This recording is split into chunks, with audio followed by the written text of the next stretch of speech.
Good morning, everybody. It looks like we have everyone we need to get started. Thank you very much for spending your Tuesday morning with us. Again, this is the PIC meeting, all virtual. Just real quick, the way we're going to do it this time is you can see, depending on how you do your view, you can see the participants, which was a request we had from the last meeting. And also, you can communicate to us in one of two ways. You can either feel free to go ahead and unmute and ask your question. Or if you'd rather just go ahead and chat, feel free to do that as well. Make sure that you chat to everyone. So that way, either myself or one of the attendees can read back your question and get your answer for you. So without further ado, we might as well get started. And we'll begin with the update on the hybrid and implementation of phase 4 with Mrs. Orozco and the principal representatives. So take it away.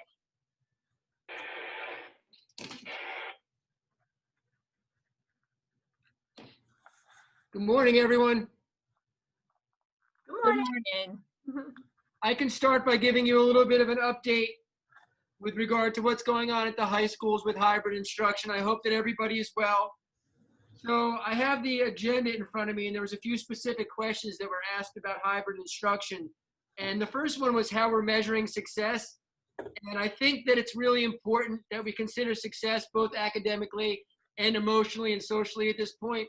As mentioned in the past, this is such a challenge for our students right now on a lot of different levels.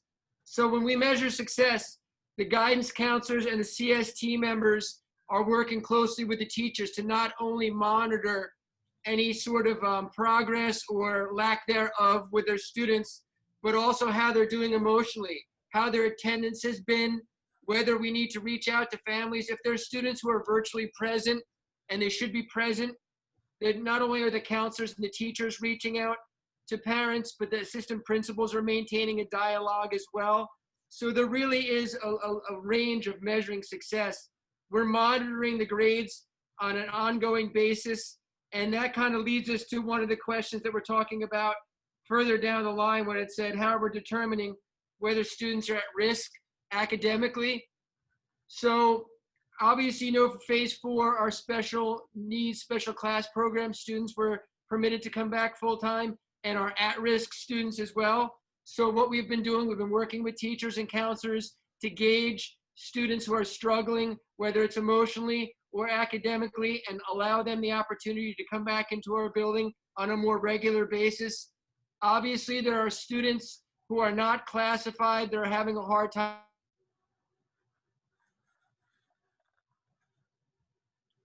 as well to come back. We have had parents about having students come back that in their terms maybe we're struggling. We're trying to be as consistent as possible, although there's not a set criteria. We are working collaboratively to look at grades and talk to counselors to see where they're at to make sure that they need to come in or whether or not they're okay at home at this point. There was also a question about polls and surveys. I can tell you at the high school level, I've met with the student council twice and South Nation once to discuss their concerns, how they feel hybrid instruction is going, and take any feedback that they might have. We've also put out, the student assistance coordinator put out a survey to students to gauge both their emotional growth as well as their academic well-being during hybrid instruction. So that feedback is coming back regularly. We also put out something to the PFA to ask the parent community what has worked so far and what hasn't, and we're tallying those results. That question also went out to the pandemic response team, what has worked, what hasn't, and also to our staff. So we're gathering those responses. We're trying to keep moving what's working and trying to modify and fix what might need a little bit of tinkering. So it has been a collaborative effort. And again, I need to highlight the fact that we really need to pay attention to not only the academic well-being, but the emotional well-being. We're going on 8 or 9 months for these students now, in a state of wearing a mask and being in school, having a very little fun. And it's really important that we pay attention to both academic and emotional. So that's what I have from high school. I'd be happy to take any questions. We have one question so far. Question, are the surveys and working with PFA happening at North as well? It's my understanding that that's the case, and that Dr. Cartier has also met with the student groups. The exact but Ms. Walsh, the exact survey that my student assistance coordinator created, I can't tell you whether or not that exact survey was used at High School North, but I know that the administrative team and the counselors have been communicating with the parent community as well as the students. I also want to mention real quickly that something that we're trying to do across all the levels a little bit better as this next phase 5 is approaching. Phase 5 is giving everyone who's virtual the opportunity to come back. So some of the complaints that we heard last time was that the survey, some of the parents didn't understand the survey necessarily and what they were filling out. So our guidance counselors and our CST counselors have called each virtual parent to make sure that they understood the survey and that when they filled it out, they filled out the appropriate response, whether they wanted to come back or not come back. And the counselors have also reached out to parents who didn't fill out the survey but are virtual to make sure they had it and had an opportunity to fill it out as well. Oh, thank you, Mr. Kirkpatrick. Do we have any more? Do we have any other questions for Mr. Kirkpatrick? Okay. All right. Thank you very much. Are there other principal representatives who will be speaking to this topic? Yes. Hi. Good morning, everyone. I can sort of speak for the middle schools, and you know, a lot of what Mr. Kirkpatrick said has really been exactly what we're doing on the middle school level in terms of that social emotional piece.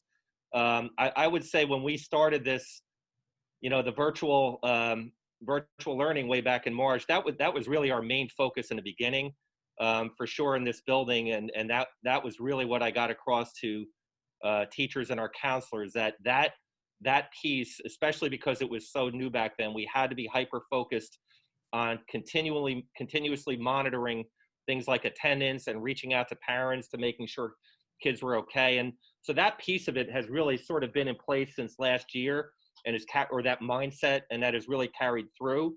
I think the message I gave to my teachers at the beginning of this year was, you know, that we needed to continue that, but this became sort of that phrase that everybody hates to use, that new normal, where we had to get back to, you know, academic standards a little bit more.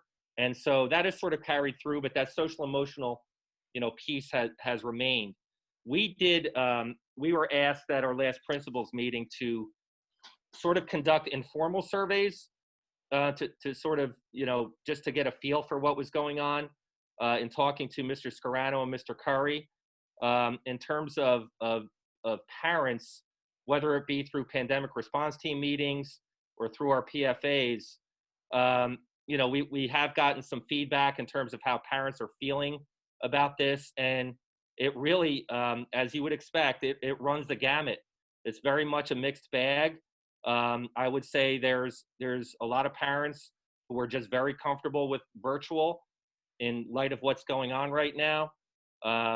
You know, I think most just want their kids back in school. I would say for the most part, parents, they just want their kids back in school, but they really appreciate how we're handling it, understanding what's going on in terms of numbers and in terms of the number of cases and all those types of things. Parents are generally happy with the level of virtual instruction, you know, and I think that's sort of across the board. And most of the frustration, I think, that's out there is really more in an overall sense, not necessarily how we're handling it, but, you know, let's just face it, we're all just like done with this, and parent, you know, we just want to get back to normal and that type of thing. And I think if you want to look at where we're at going towards phase 5, I can say the numbers that I have at Thorne kind of bear this out, because I had the highest percentage of virtual students of the 3 middle schools. We were at 25% from you know, way back from August. And in terms of reaching out to parents and the survey that was, you know, put out to see how many kids or how many students would be coming back, right now I have 42 returning, 78 that want to remain virtual, and then another 47 that are still either making up their mind or we're still trying to reach out to. So again, it kind of bears out what's out there. You know, there's a lot that are sort of comfortable with virtual based on what's going on, and then there, you know, are plenty who just want to come back in, and then there's those in the middle who are still sort of up in the air. So I think that's pretty representative of, you know, the 3 middle schools, just by looking at those numbers. As Mr. Kirkpatrick was saying, in terms of recognizing kids who are at risk, and trying to get as many kids back in as we can. For example, students with 504s, you know, we've been looking at those on a case-by-case basis. We're using like a grade of 69 just sort of as a red flag, and then counselors are taking that, exploring their grades further, reaching out to teachers, discussing during cluster meetings, and trying to determine you know, what the feeling is. Can we get those kids back in? That type of thing. And again, I would say, you know, generally speaking, that's something that we've been hyper focused on from the beginning. You know, we all want as many as we can get in, but of course we have guidelines and all those things that we have to follow. We at Thorne, I did do a survey of staff, and again, it's you know, teachers are. It's very challenging to do.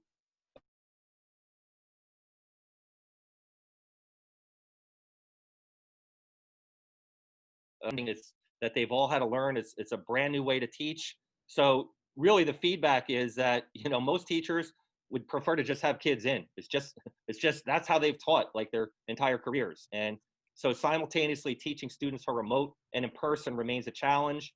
You know, but again, on the flip side of that, we always have to be cognizant of the fact that you know, that teachers have their own families to deal with, and we are in a pandemic, and there are health and safety concerns. So, you know, for the most part, it's the same type of sort of feeling that's out there in the community, of course, that, you know, we all want everybody back in. We want this to be over. We still have to be cautious and do the best we can. And I think teachers are really, you know, they've risen to that challenge of teaching in a brand new way, and they're continuing to do it.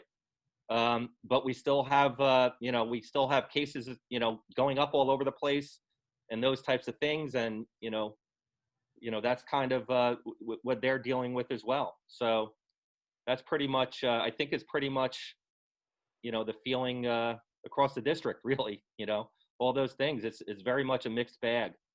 But I think we're doing the best we can, and I think teachers are doing the best they can. Well, but real quick, before we lose this, I do have a question on that. For remaining virtual students, will there be a scenario where students will be moved to a virtual only classroom? I can answer that. There is a possibility. It's just something that we're looking at as we move, and that wouldn't be till after February 1st, you know, when, which is the second time virtual students can come in. Right now, if virtual students decide to stay virtual and just, you know, say, well, maybe I'll come in February 1st, they're going to stay with their regular classroom because at this point.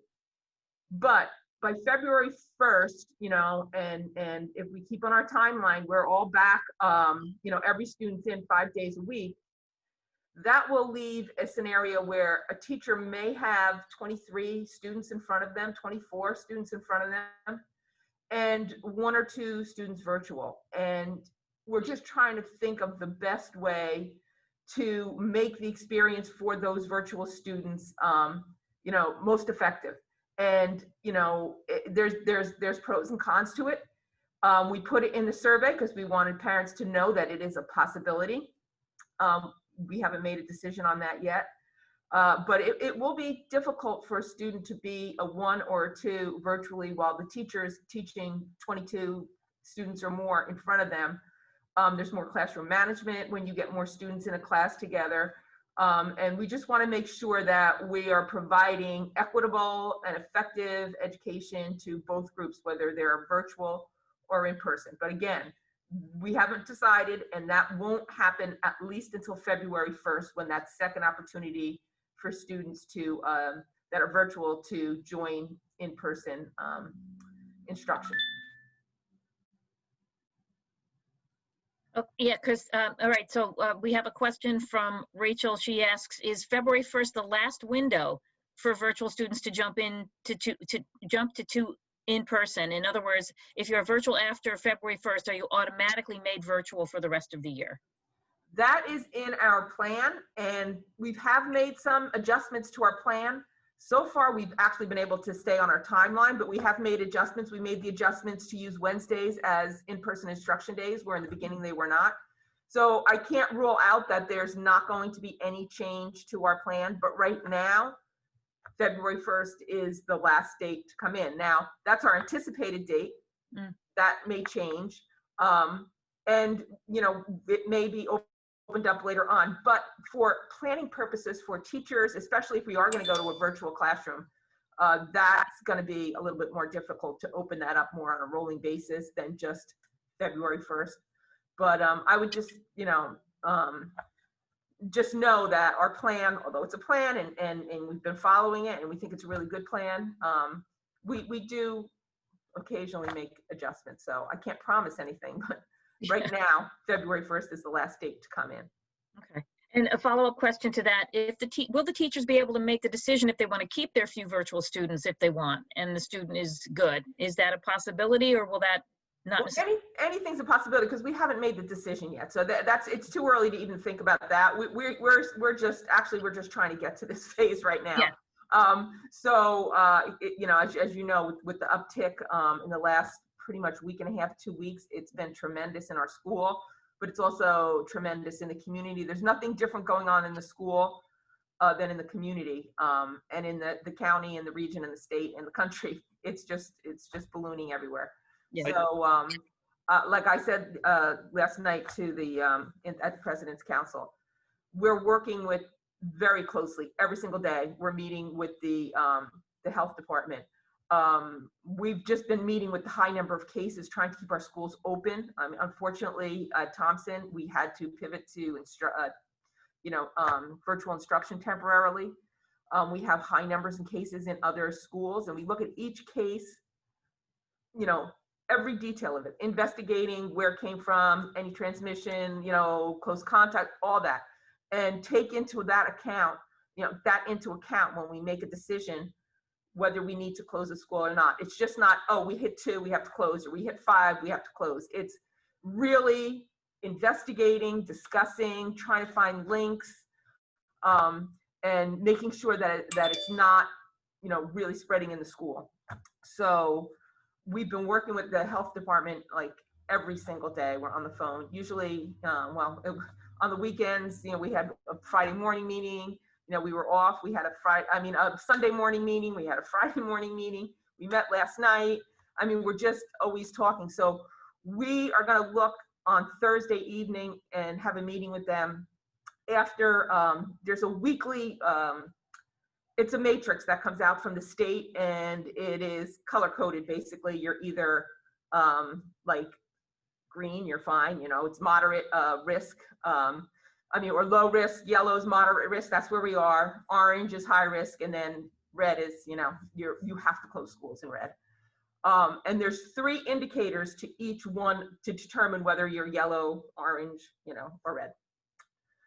One of our indicators is in the orange range right now. Actually, this week, I don't know what it's going to be coming Thursday when we meet again. It comes out on Thursday. So we're going to meet with the health department, and that's when we'll make the decision whether we're going to be able to go to phase 5. So we feel really bad that we make parents wait to the last minute. Like, why can't we call it today? Why couldn't we call it last week to give everybody, a lot of time to make plans? It's because we wait for the last, bit of information we have in terms of, COVID and all the data related to it. So we will make that decision and let you know on Friday. Unfortunately, we're not going to be able to do that sooner. I would say our approach too, as we've been looking, as we plan and look at this, is those phases are like the minimum that we would like to do and remain flexible. So, as Mrs. Walker said, if we get to phase 6, we may be able to do more, but we just don't know. I think an example of that is back at the beginning of October when we went to that every other Wednesday as being cohorts in school. That's an example of something that was not even in the original plan, but we saw a way to get more, in-person time for some students. And so we switched to that. So like I look at the phases as, that's the minimum of what we would like to do. We would always like to do more, but it's always going to be dependent on the numbers and where we're at with the Board of Health and the guidelines. We do have a question with regards to those announcements about, where the COVID cases are. Many parents are asking for additional information, such as, is it a student versus a staff, the grades affected, is a trace to transmission inside or outside the school? Is there any way to give more clarification when we get announcements about the COVID infections? Unfortunately, we cannot give that information out to the public. If you are a close contact, or if your child is a close contact, you will be notified. But other than that, we can't make everybody will find out who exactly the person is, and we, because of FERPA and then HIPAA for teachers, we really have to, guard their confidentiality. So we give as much as we can. We've been trying to give you an update now of how many in each school. So, because I know we have multiple letters coming out a day. Every night we think, okay, that's it. We have it. We'll put it out at like 4 or 5 o'clock whenever we get to talk to the health department. We'll put our new letter out. And sure enough, at 7:30, another case comes in. And we want to let you know that case came in so you can make that decision. If your school's up to 5 and that's a 6th case, the next day you may say, maybe I'll just keep my child home today and see how this plays out. So we don't want to wait to give you that notification. We want you to have the latest information that we have. And that's why sometimes these things come out at night, on the weekends, multiple times a day. They're just coming in at all different times. It's just the way, whether we get notification from a parent or we get the notification from the township, because the township gets these reports from the testing sites constantly.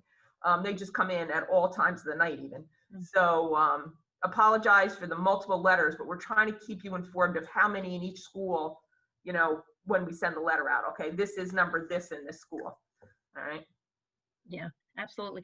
And I think it looks like Devin put a link to the indicators in the chat with an example. It's an example of last week's matrix. I know somebody had a question about the indicators. Maybe clicking on the link might answer that question.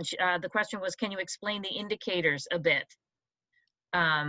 I guess it has to do with how the colors are determined, possibly. That's done by the state. And Okay. every town is in a region. We are in a region with Middlesex and Ocean counties. That's our region. And there's 3 indicators. And the one that's been changing the most is the number of cases. There's 2 other indicators, and then they kind of join them together and come up with this final, what color you were in. And so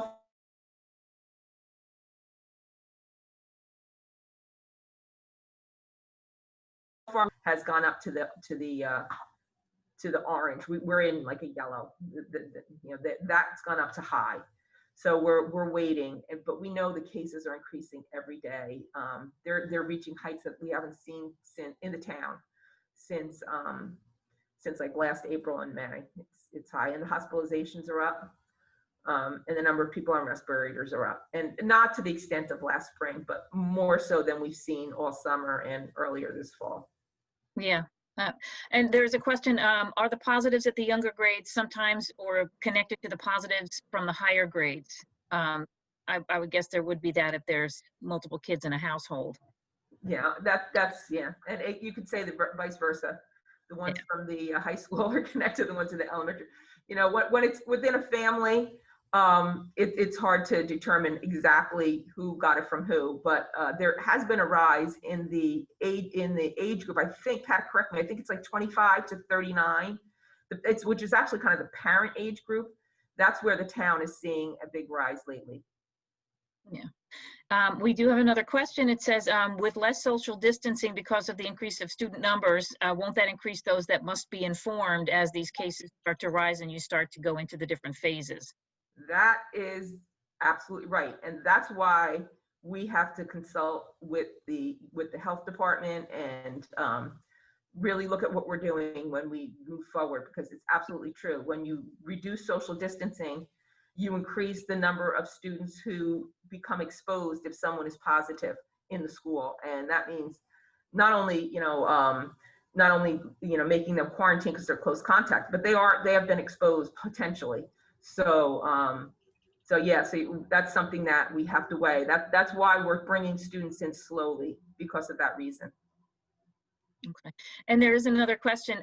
It seems common sense that the transmission is not happening in the schools, for instance, in maybe Halloween, where students and staff are masked 100% of the time. Is there any way to communicate this in your announcements to encourage parents and students to behave more conscientiously outside of school? I think we have sent stuff out. We've definitely sent things to staff, because they can, in the classroom, they can manage students and themselves better. I mean, it's just in the school. I mean, outside the school, every letter that we send out has information on exactly what our recommendations are, which is based on the CDC and the New Jersey Department of Health. And many of these cases are really, like, I'm thinking the assumption is people think it's people not, acting badly outside, basically, not following the rules, but that's not necessarily the case. It's just in people's lives, it happens, Okay. We have a question. At the high school level, we have been discouraged from just electing to have our children virtual on a day they are expected to be present. We have, I believe, 3 occasions where we can possibly be forced to be all virtual. With this current spike, will there be more flexibility with the policy? I think that's something that we're going to have to discuss, as an administrative team, because this is relatively new, this spike. Really, I think it's about the last week and a half that it's since Halloween. There was a couple days after Halloween, and then there was a spike. And I'm not saying that it was connected to Halloween. We just noticed a spike because many of them have nothing to do with that. So it's something that we're going to have to talk about as an administrative team, but that's a good point. Okay. And also, do dividers separate kids enough not to be considered close contacts? That's an interesting question. No. Masks, dividers, face shields, it doesn't matter. If you are, and they actually did change the definition. It used to be within 6 feet for 10 minutes. I guess it was about 3 weeks ago. They changed the definition to within 6 feet for 15 minutes, but it does not make a difference. But it's cumulative during the day. It's not at one time. So, if you're, 2 students are near each other, then they go away, then later on they're working together, something like that. That would be a close contact if they were, cumulatively 15 minutes. But whether you wear a mask, have a face shield, or a desk partition, that does not make any difference. All right, thank you. All right, so that ends the questions so far from everyone. Actually, I have a couple questions. Oh, Marianne, can you just clarify a little bit? We talked to health department. Is it a matter of they can say we're not going to go to phase 5, or do we have to reverse course? In other words, you guys have numbers of students that want to rejoin for phase 5. Can the health department turn around and say, right now you have too many kids in classrooms and make us go virtual? Like, what are the results we're expecting? Everyone's assuming we just won't go to phase 5. Is there a possibility, and I don't know the answer, that we go reverse? In other words, we have to step back, and what would that mean for us? Well, first, the health department can't tell us anything, but we consult with them. We weigh their advice, and they're the experts in this. We're not, so we weigh their advice very heavily. But they can't make us, like, they don't have that.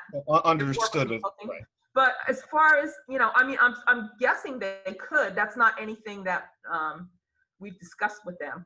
That's all I can say. We haven't discussed that at all with them. And honestly, we've barely discussed, we really haven't discussed at all, not even barely. We haven't discussed moving to the next phase. We're not going to do that till Friday. We've just been spending hours going over these cases and connections and, that type of thing. That's been our focus. Have not discussed moving forward until we get more data. But then again, we haven't moved ever. We've never had a discussion about moving back. So I really don't have any information on that. And in terms of the numbers of students, and I apologize if you've shown the board, but I'm not sure. Do we know? Do the parents in each of the schools know what that percentage increase would be if we go to phase 5? I know Mr. Lawson just mentioned Thorne, but do the schools, or do we as a district, that parents included, do they have an idea of what that increase per school is going to look like? In other words, if I'm at school X, if we go to phase 5, student increases are going to be, I don't know, 5%. The principals do know. No, I know that. I know they do. Numbers. I'm talking about I'm just, let me just say, the principals do know. We know that it's about 10% of the parents have in their, in the election form that we sent out. But per class, parents don't know, that hasn't been put out there. But if you think on average, that's about 2 to 3 students per class coming back, if it's done evenly. That's what it would look like. It'll have more of an impact on certain classes because these certain class size, just the capacity of the classrooms in different buildings are different sizes. An elementary classroom at New Monmouth is classroom at River Plaza, so it's going to have more impact in certain buildings than it is in the other. Even middle schools and high schools, the classroom sizes differ between schools and within the school itself. Mr. Little, I could kind of expand on that, because at our level, because we did the survey, what we did with it, like Mr. Lawson said, is we've contacted the parents who either said no or didn't fill it out, just to make sure they understood it. And then what we've been doing is preparing to go to the next phase by looking at our numbers, adding those numbers to our cohorts to see where each one stands. So we are prepared to go there. It's just a matter of getting the green light or not. I'm pretty sure every principal at the elementary level has a very solid understanding of how many would be in each of the cohorts. No. I realize the principals do. I was talking about parents, like, in other words, I know you guys are operating the district. I'm just wondering, some people might have curiosity. As I think someone asked a question, what happens if a student decides that they're supposed to be in class and they decide to go virtual, even though they're not officially going virtual, they may decide to maybe, certain days not go in. I think some of that decision making might be based on the anticipated increase. That's all I'll say. I know you guys have that information. And the other question I have, and sorry, Margie, I don't want to hijack, but maybe if we can get feedback afterwards about what parents and what folks on this call think about the information that's being sent out. I know Ms. Walker mentioned a lot of data sent in. Every time there's a positive case, there's an email sent out. And every time I open it, I'm like, what's going on? I'm just like other parents. Is it too much or is it enough? Or maybe if we get feedback afterwards of what folks on this call think about those emails, maybe there's a way that the district can either send them out like they're doing, they're trying to be very informative, or maybe it's too much. Because in other words, you might just say, oh, it's another email, not see that, okay, Thompson now is virtual. I'd just like to hear that feedback from as a board member afterwards, maybe, if that's possible.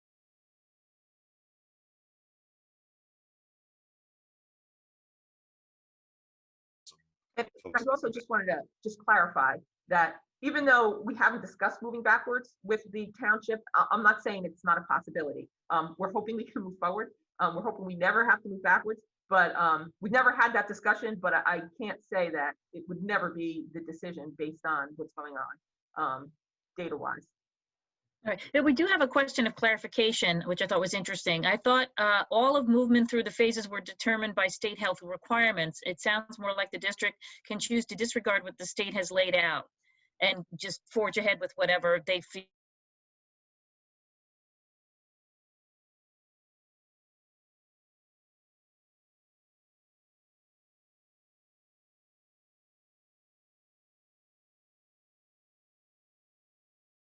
And stated from the beginning, it's the district's, it's their decision. So in other words, it's the administration's decision based on what the health department advises. Now, I'm assuming if the health department has a very strong feeling about one way, as Ms. Walker's explaining, it's going to be hard to sort of contradict that.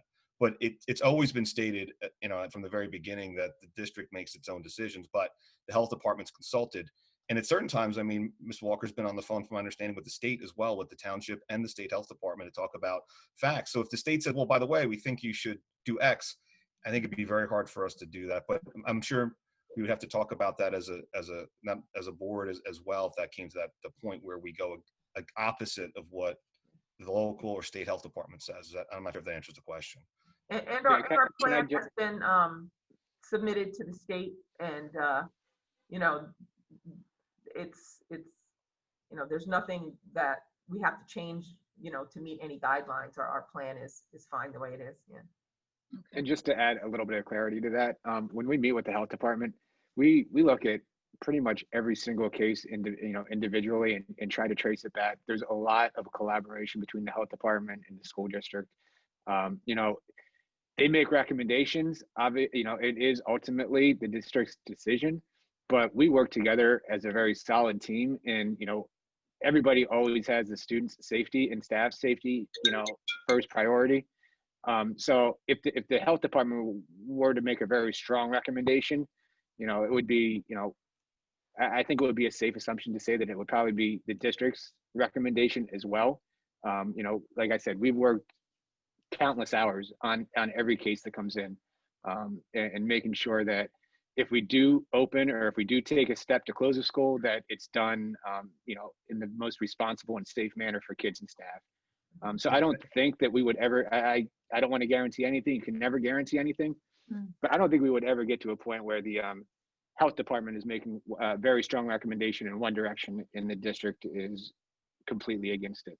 And I'd like to point out, just from my perspective, from what I've seen, and like I said, the administration is part of this conversation, is that the health department at the state or township level are not pushing to take control. In other words, we're not saying, oh, it's our decision, you can't, they're not coming in here saying, we want to make the decision for you. Trust me, that's not happening. So it's not a fight over who's responsible, who's making the decision.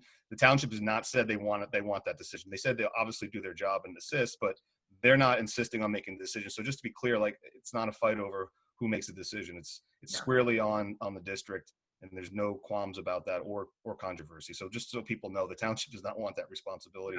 They just want to do their part as the health department. I agree with that. It's purely consultation. And I can tell you, we are very lucky to have our own town health department. Most towns don't, and they go through the county. So you have one health department dealing with all the towns in Monmouth County. It's the Monmouth County Health Department. Most towns use the Monmouth County. They don't have their own.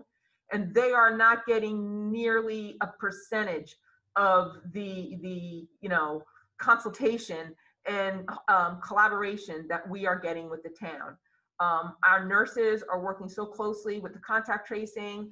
That's not happening. I'm on like a superintendent's, it's a round table, but they have all these questions and information comes out. And the questions that are being asked by other towns or reminders that are put out from the county to other towns are just kind of make me scratch my head that how did they not know that? I mean, we've been working so closely with our town. Like, I feel that, our administrative team that works with them, we're also becoming so knowledgeable about this that for someone not to know a question that they're asking or a reminder that's put out, it's kind of mind-boggling. So I really do think that we're really, really lucky to have our own health department who works so close with us, gives us time anytime we ask for it, day, night, weekend, and they are not pushing any agenda.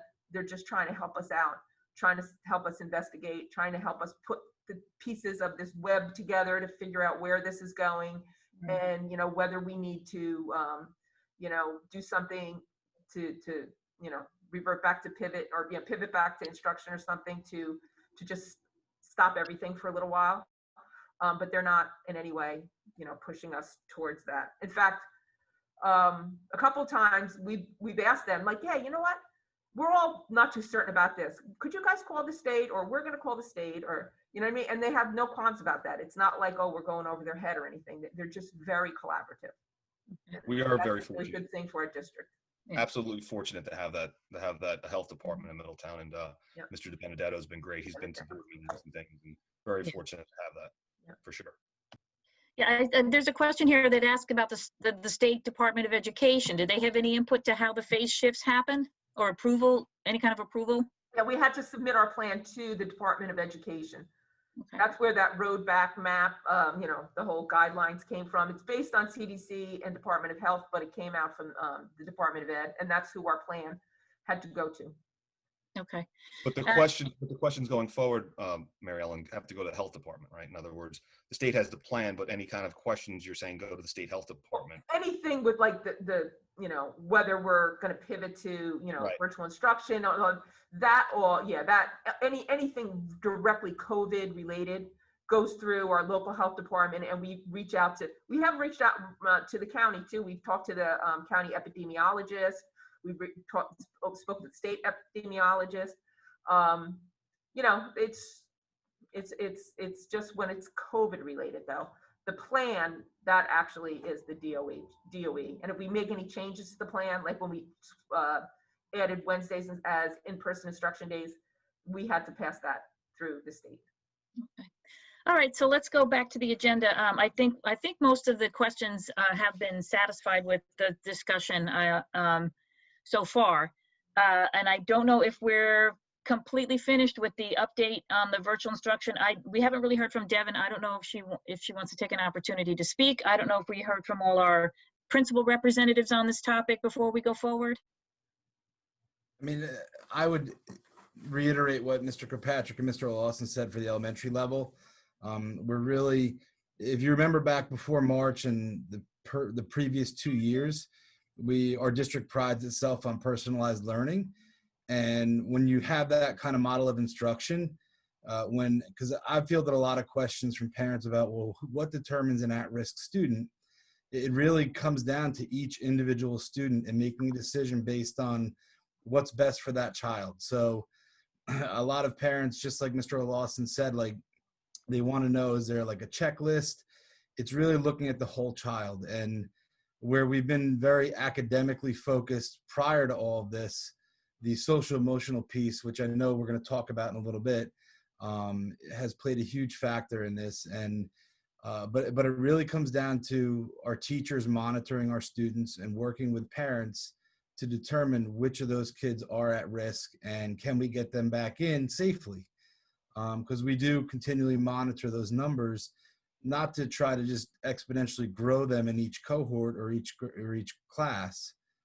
So we're trying to do it methodically and safely, which for some parents that want their children to get back to normal just because they want to get it back to normal, it could be frustrating, but we are trying. Trust me, I can tell you that I don't think there's anyone on here that works for the Board of Ed that doesn't want us to be back to as normal as possible, as quickly as possible, but safely. So. Thank you, Mr. Paulson. All right, so before we close out, is there I guess, Devin, did you have anything to add, or?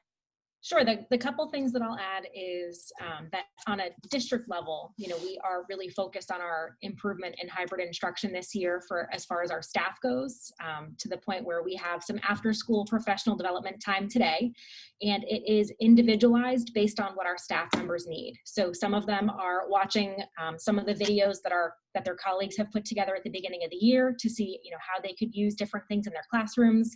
Some of them are meeting as grade level teams across the district. Some of our teachers are meeting we put together some impromptu Google Meet sessions where people have a common topic that they're interested in. So they're going to meet and talk about that from K-12 based on, when they have time available.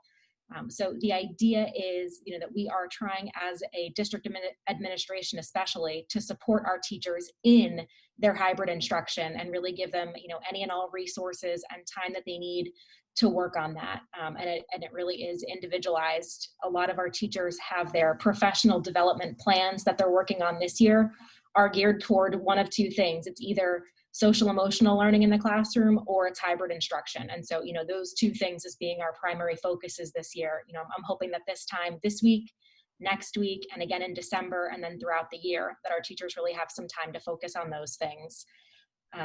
So as far as hybrid instruction goes, I think that's about where we are. And I did just want to touch on a couple things about moving through the phases.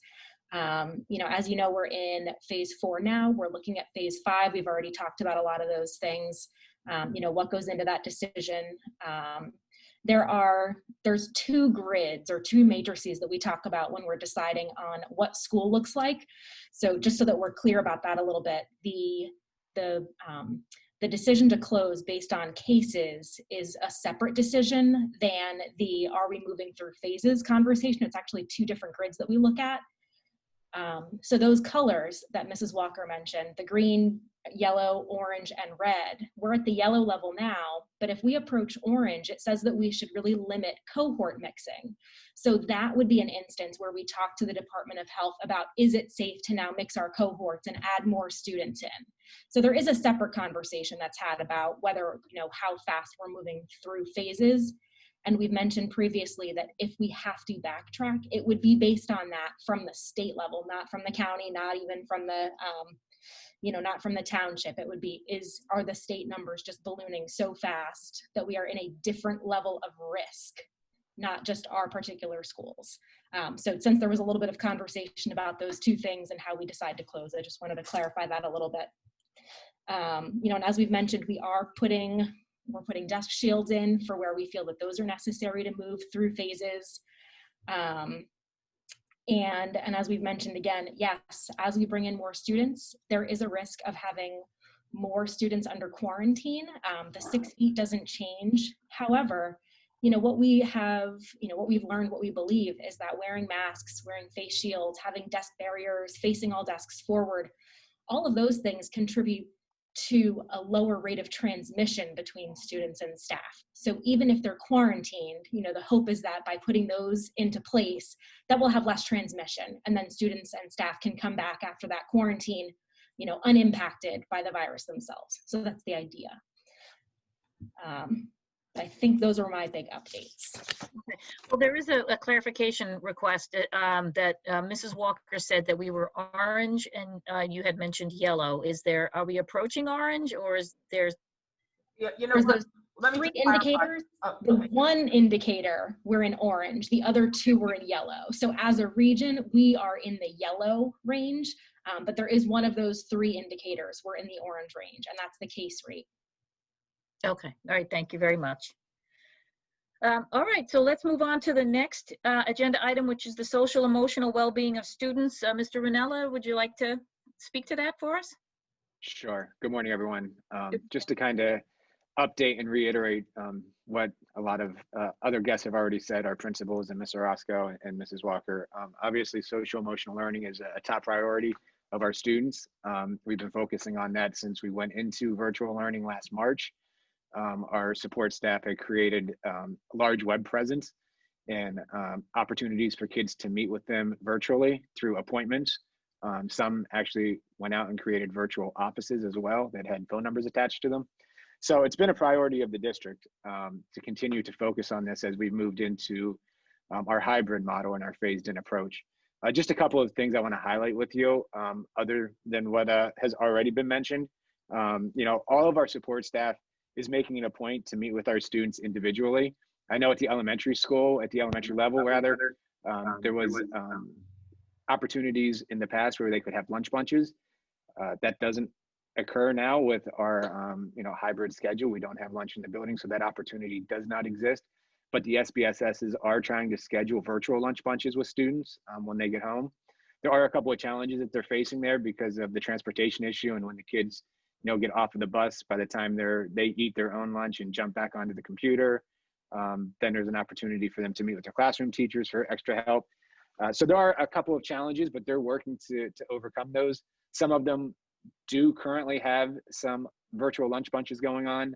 Others are in the coordination phase rather, and setting them up. But all of them have been working with the individual teachers, and any at-risk student or any student that's identified by their classroom teacher or by the administration, they are meeting with on a one-to-one basis. The other thing that's going on, and they're continuing at the elementary level, the SPSSs are working together to create, and they have created one web page with a bunch of resources available for both students and parents. And each SPSS has kind of taken on a different responsibility to maintaining and updating that page. So they've come together as a team. They're working collaboratively to create that page, and they have their individual web presence as well, social media, but that is something that they worked on together to create, kind of a centralized location where all the resources and all the information is being shared for the entire district instead of, one school having something that the other school may not. They've come together to create this one page where all the resources are listed and available to everybody. And that's really about it. The other thing that I wanted to mention was, you know, we do have our CPC and the YMCA in the schools offering their services as well as we have in the past. If it's not available to take place while students are in the building, or if students are participating virtually, they are doing telehealth with the students. So every student has the opportunity, if needed, to meet with their CPC counselor or the counseling from the YMCA. So that was a service that was very beneficial prior to going, you know, remote and hybrid. And we're still implementing it and seeing great benefits from that as well. Anyone have any questions? Well, All right. looks like not so far anyway. We'll give it a, okay. So pivoting on that, let's talk about school pictures, which seems to be a much broader concern than some of the other concerns parents typically have. It looks like principal representatives. Does anyone want to speak to that? I could speak at the elementary level. So we did briefly touch this at our last meeting, but I have some concrete dates and stuff. Every elementary school has scheduled pictures to occur this year. Again, we had them all scheduled in the fall because we usually schedule them late spring, which we did do. But then obviously with everything that how we started the year, a lot of us chose to move them a little bit later in the hopes that we could get a class picture per se. Mm. So right now that aspect of our picture day is up in the air, but individual photo shoots are scheduled for every building for the elementary level. The earliest is in January, and the latest is coming in early April. And those principals, they've been talking to their PFAs and the people who organize their yearbooks to make sure that those timelines will fit with the yearbooks that are being developed at each school level. But every school is scheduled right now, starting again in January and ending in early April. Your school, if they don't have it on their calendar, I'm sure they'll put it on eventually. But it certainly is scheduled and ready to go and move forward. We've all scheduled right now to have 2 days in the event that we are still in a cohort model. So, and then we didn't really discuss what we'll do with virtual students, but we will obviously try to make that an option when we get closer to those dates to talk to B&L who does our photos as what could we do for the students that are virtual, which may be a pop-in after school hours or something like that along those nature, depending on where we are come after the new year. So, but we are scheduled to go. Wait, is there a plan for virtual kids who want to be in a class picture? How would you address? Well, as of right now, we're not doing class pictures. Okay. But our hope is to hopefully by the new year be able to, and if we will, then we'll certainly talk about what that's going to look like for those students come that time. But as of right now, our main focus is getting those individual pictures in. I know a lot of PFAs and even schools have been just taking candid shots from around campus, which our yearbooks are going to look a little different this year, almost like they did last year, where we've gotten creative with how we've added content. It'll be a nice documentation of what our children lived through during the 2021 year. Something that I think we can all say is unprecedented and hopefully never happens again. Yeah. So on the middle school level, initially we were looking at yearbooks coming out in the summer as they did this year. However, and we did discuss this at the last principals meeting, I know Thompson, it was a matter of when we were scheduled to have pictures. And I think Thompson and Thorne, we did have January already scheduled. And I think Mr. Ranella, you reached out, and Bayshore is able to now be pushed up to January as well. So now we are shooting for having yearbooks out before the end of the year.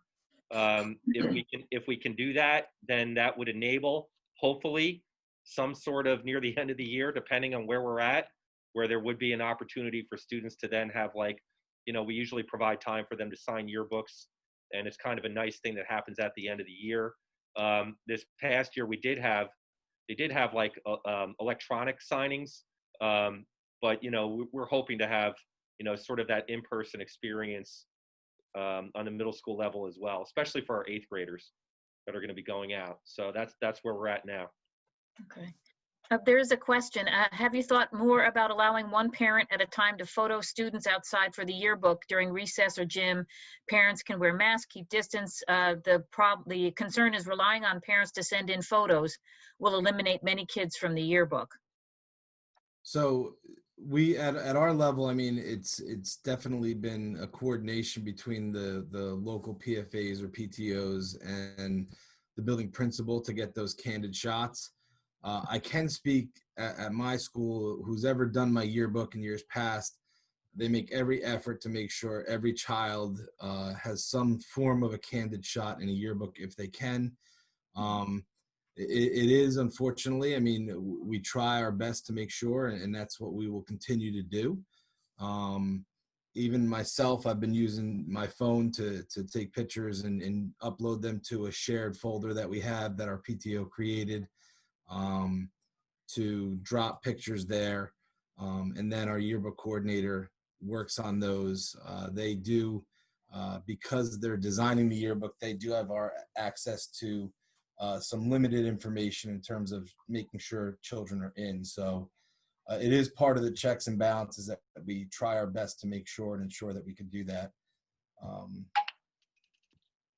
That's it. All right, thank you, Mr. Paulson. I can fill you in at the high school level. The 2 high schools scheduled their pictures for September and October. Those are completed at this point. I don't know when North's makeup date is, but South's makeup date is the 23rd and 24th of November.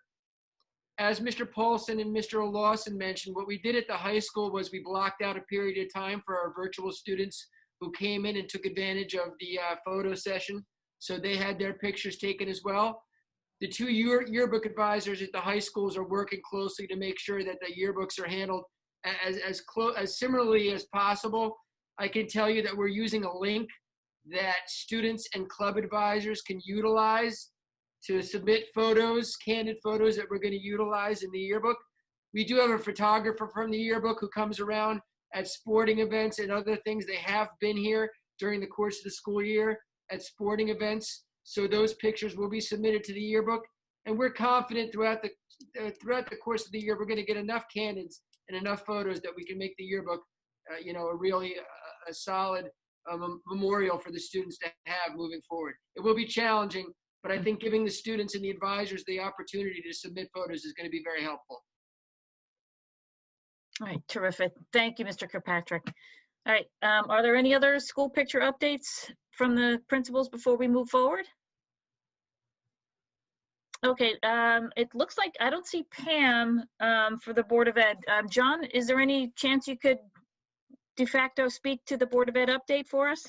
Sure. I think you heard about the COVID updates and various other topics.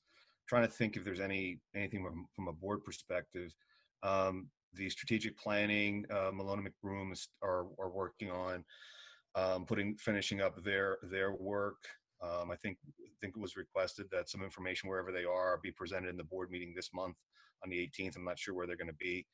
By December, hopefully, we can close out whatever that work they're going to complete and present that as a sort of informational in December.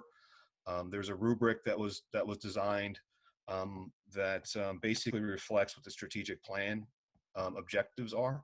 There are 5 primary objectives with 3 supporting objectives, which are basically lifted from the strategic planning mission statements and objectives.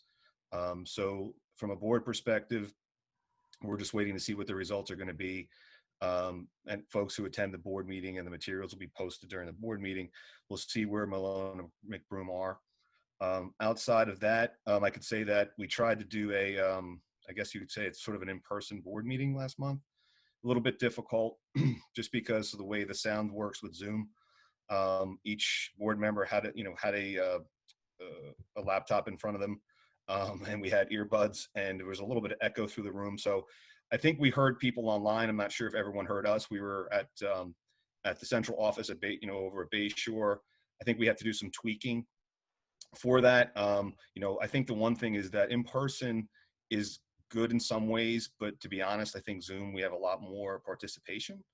I think it's a nicer tool in some ways than what we use for like YouTube and things like that. So the hope is that we can sort of maybe marry the technologies going forward. I know that next year there'll be some new board members, but I hope that we can continue with that type of participation level. Like, I don't mind being in person, but I feel like when you have 100 to at times up to 400 plus folks, it's nice. So I'm hoping that we can continue that piece, because it's hard. We're in executive session.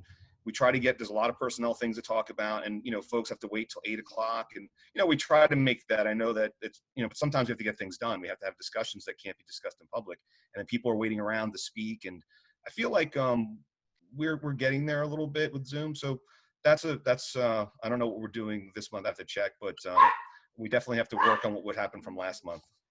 That was a little bit difficult. Other than that, I'm not sure if there's any other topics. Maybe, I don't know, Margie or anybody else, that from a board perspective, COVID's a big deal, obviously, and that was discussed at length. Yeah, we do have a question. Strategic. You answered the question about the Zoom for board meetings to keep continuing. It looks like that's a possibility. And also we have a question about the strategic planning calendar. Originally had announcements about any potential redistricting to come out this year for next year. And is that still the plan, or has that been changed? Yeah, I think that there was, we were asked for timelines of when decisions were going to be made. And I think, to the best of our ability, I think we sort of tried to answer those questions. I think with COVID, I think there's been some, a little bit reprioritization on certain aspects.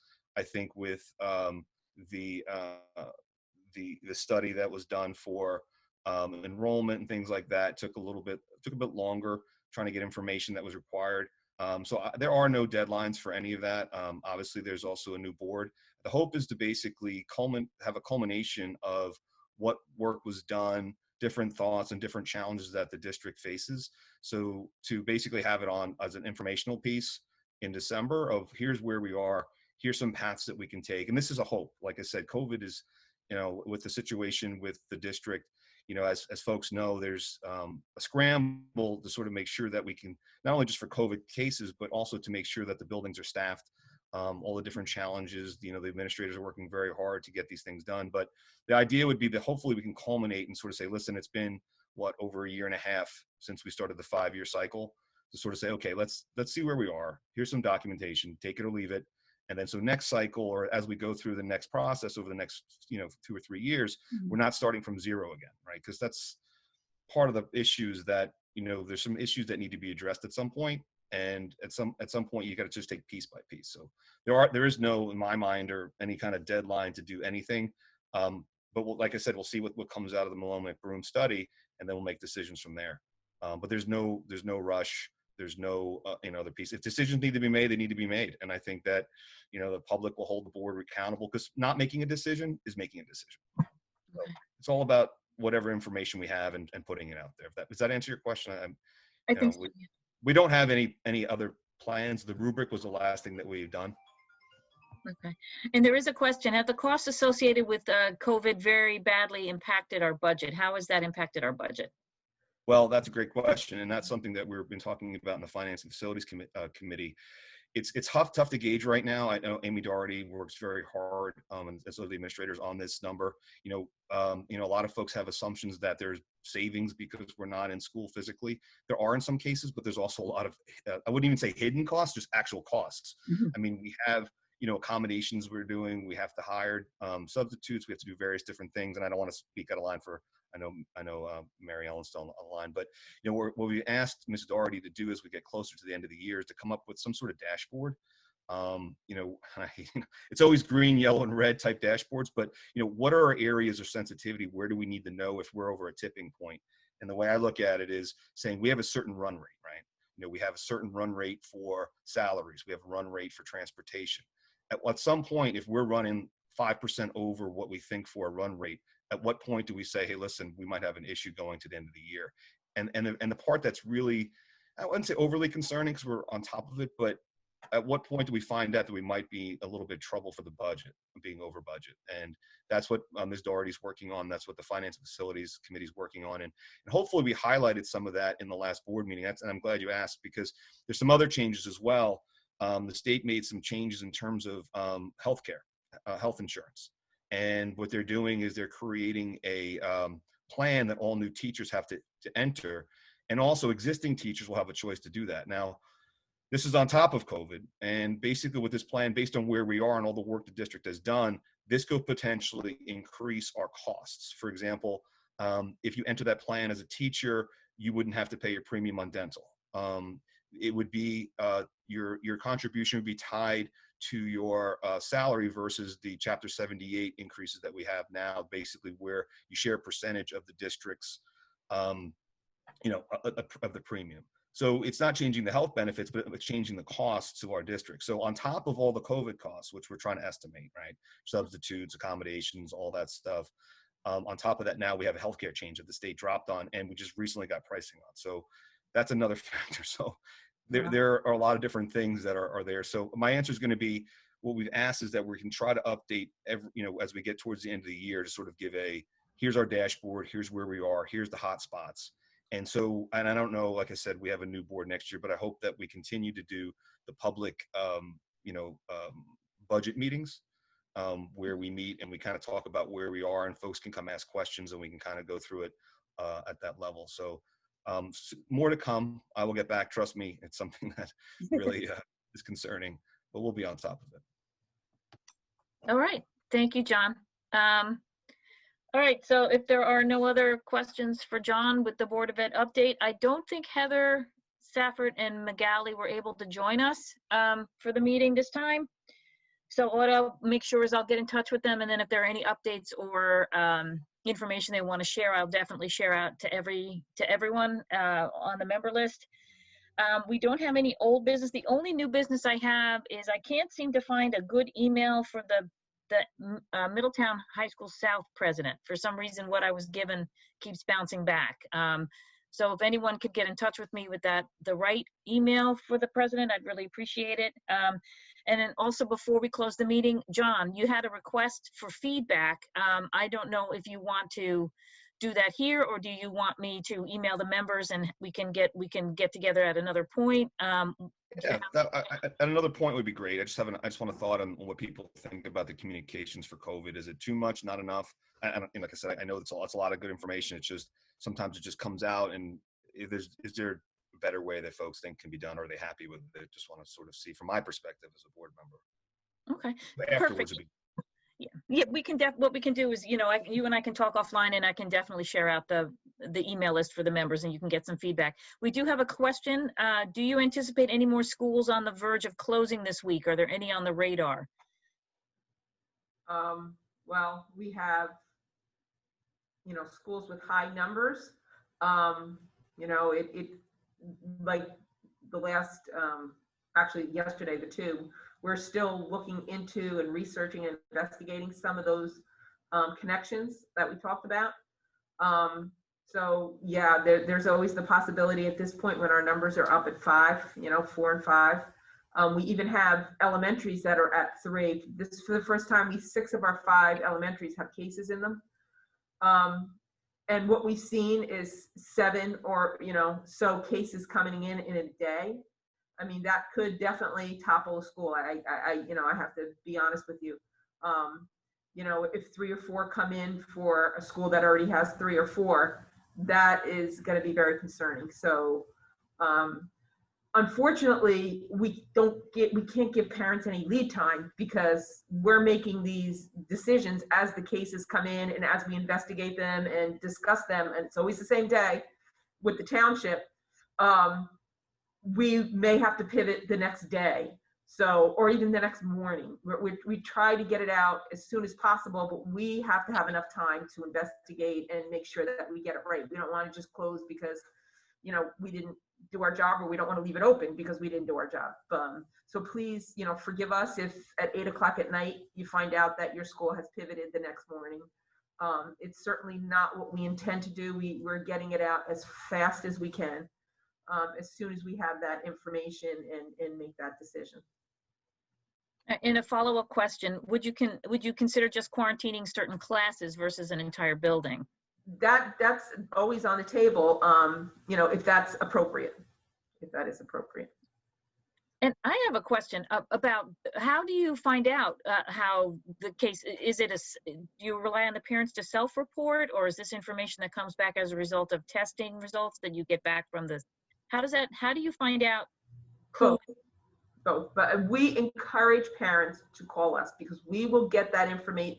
The parent usually gets that information before the township does. The township receives the reports from the testing agencies, testing or whoever, the labs. And they were, over the summer, were very fast. They were getting back in like 2 days or so.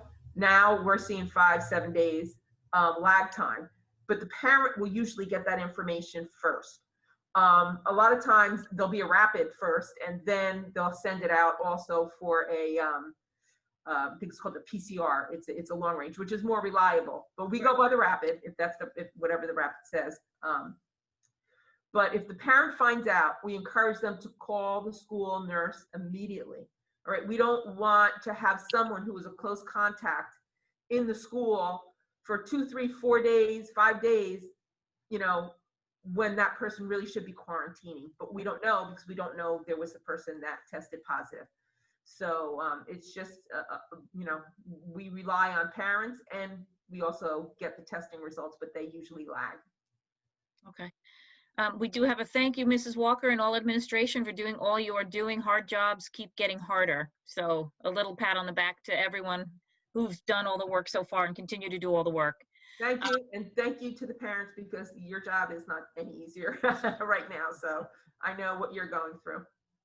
And we do have a concern about Cohort B driver's ed students that need to take the state exam. Any chance if the high school closes, they can come in for the test? How is that going to be addressed? We're working on that right now with the new director of physical education and science and the administrative team to come up with some solutions. That was brought to our attention this morning. I think we reached back out to a parent already, and we're on top of that. I don't have an answer for you, but we're looking into it. All right, terrific. All right, thank you, Mr. Kirkpatrick. Thank you very much. All right, if there are no other concerns or questions for anyone here, I just want to thank everybody for taking the time this morning. Again, don't forget, we will not have a meeting in December. There were just too many scheduling conflicts to make that happen. Please continue to bring me your concerns. Mrs. Walker's very responsive. We will either, if we can, we'll touch base in January with whatever your concern is. Otherwise, Mrs. Walker will and I will work something out to make sure that you get an answer before the end of the calendar year. But again, thank you all very much. Take care, be well, be safe, and I look forward to seeing you in the new year. Thank you very much. Thank you. Thank Take you. care. Bye-bye. Thank you. Bye-bye.